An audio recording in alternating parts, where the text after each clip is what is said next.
Hey guys, welcome back to Canon Cinema. I'm Amanda, otherwise known as AMX ND Reviews on Twitter, Instagram, and Letterboxd.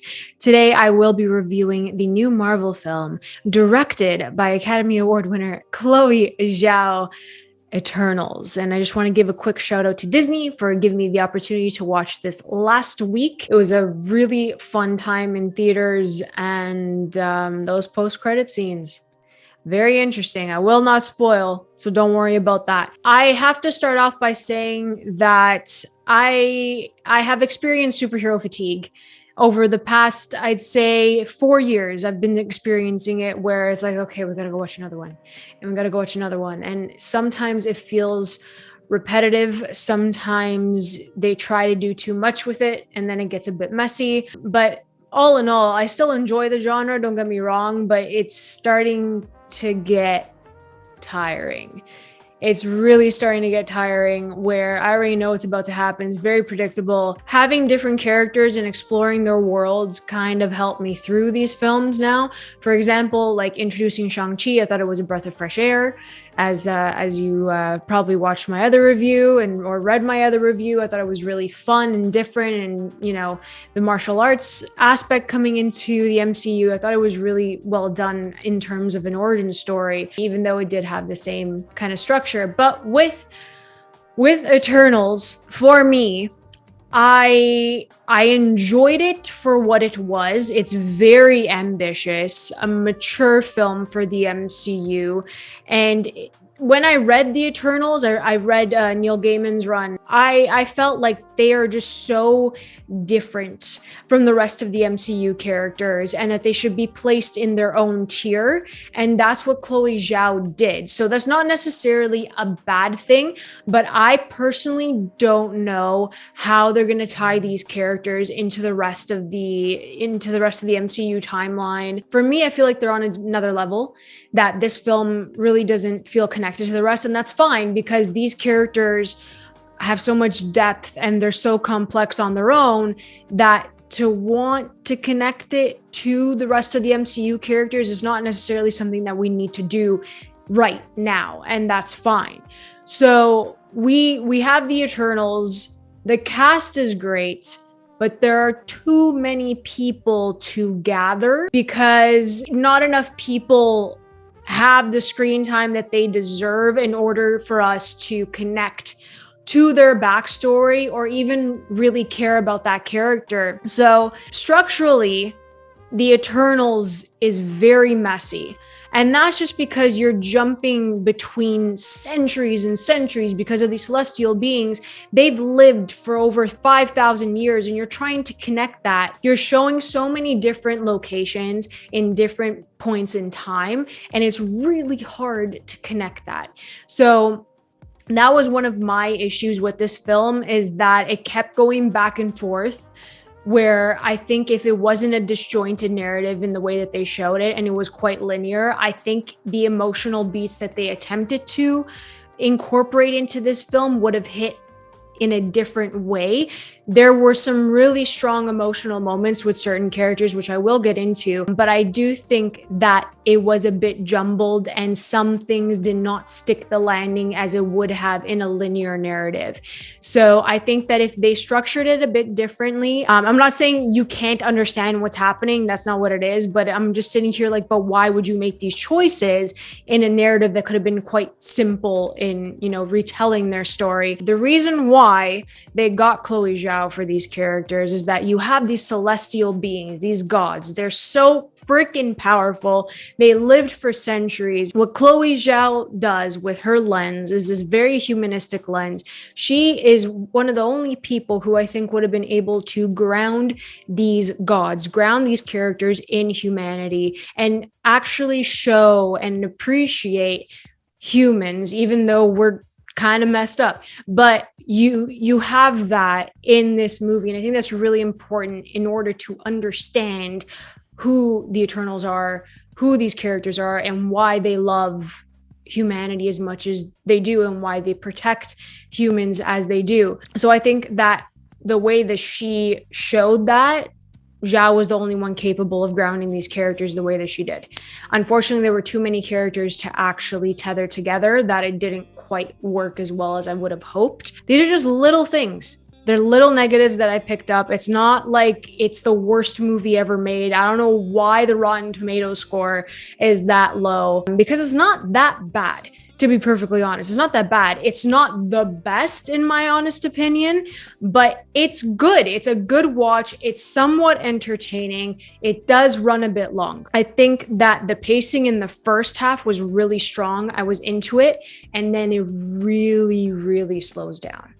It slows down because the Eternals break up essentially, and then you're trying to get them back together to save the world. It's a very simple story.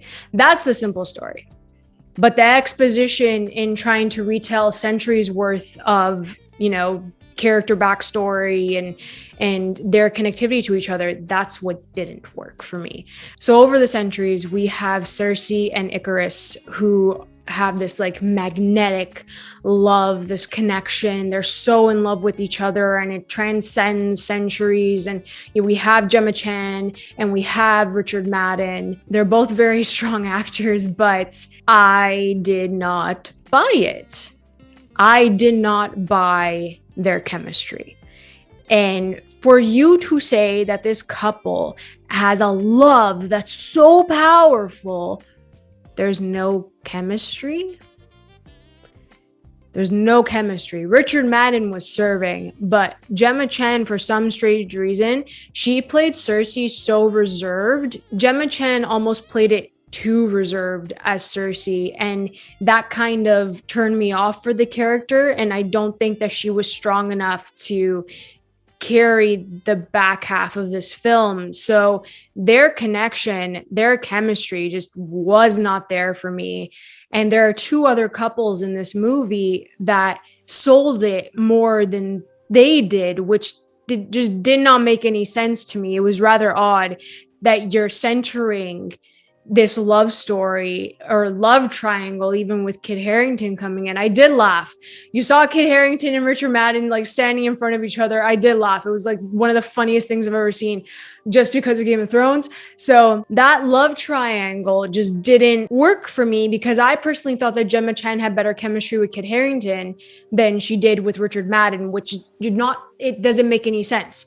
Like, you're supposed to have this like all-consuming love when you see him and have that connection, even though he did break your heart. It's just the fact that like it's not there.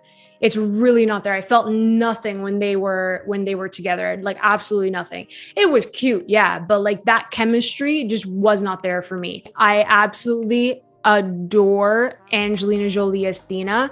I loved her backstory. She really carried the emotional weight of this film and what could happen to an Eternal. I won't give, that much away, but she really carries it well. Her fight scenes were like some of my favorite parts of this film. And I think Angelina Jolie as Athena really held everything together for me. I love Athena's connection with Gilgamesh. That is genuine love and respect between two people. And I really felt for both of them. I actually teared up a couple of times. Angelina Jolie brought her A game for this, and she's an incredible Athena. We are truly blessed to have her in the MCU. So Gilgamesh, Don Lee, and Angelina Jolie had great chemistry for their partnership, and I really love that. The other two I will speak on are Druig and Makari. I think that Lauren Ridloff and Barry Keoghan had really cute chemistry. They were really sweet together.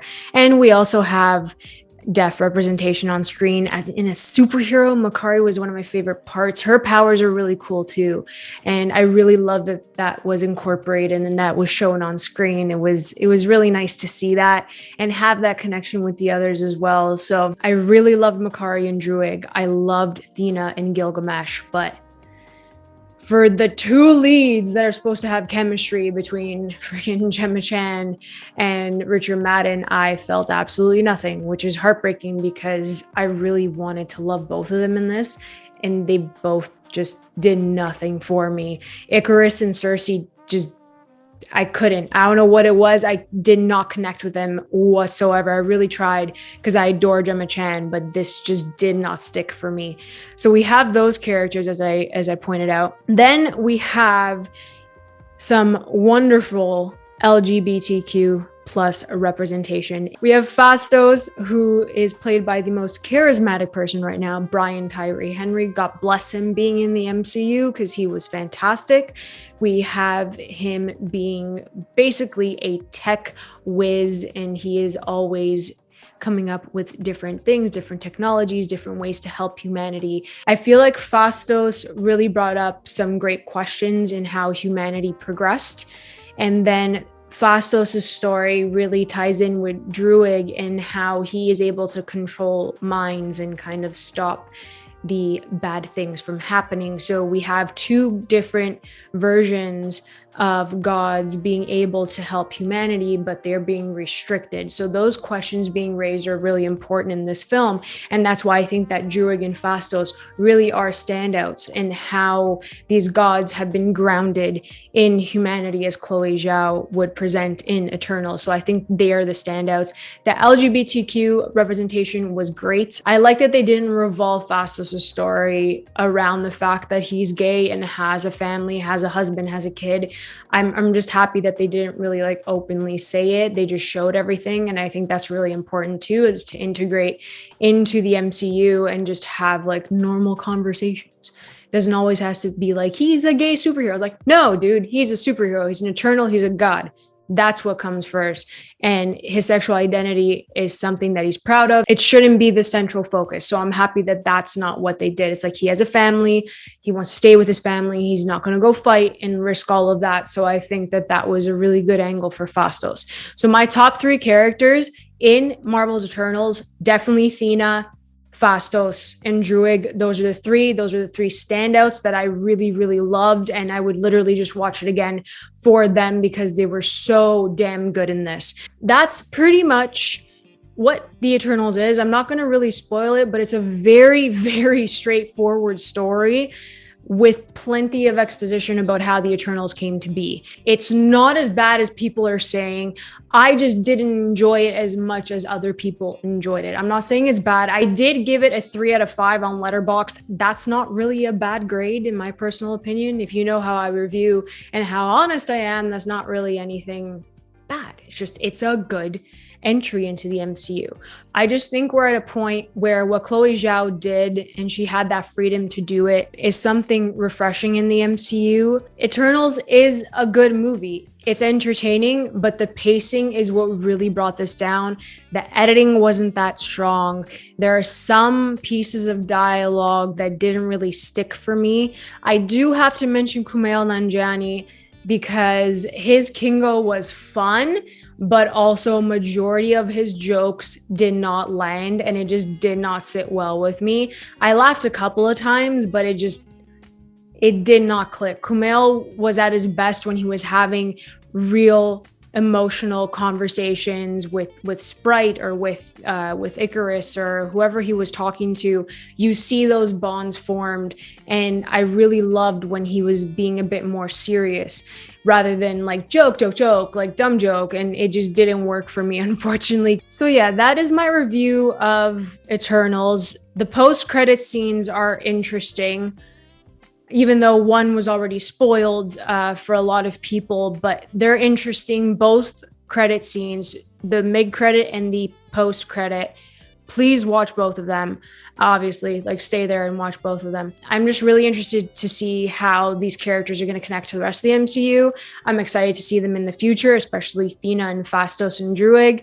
So if you guys enjoyed this review, please like and subscribe. You can always find me over at AMXND Reviews on Twitter, Instagram, and Letterboxd. It's Eternals weekend, baby. I can't wait to talk about all of these characters with you guys on social media. So I'll catch you guys next time. Keep watching movies.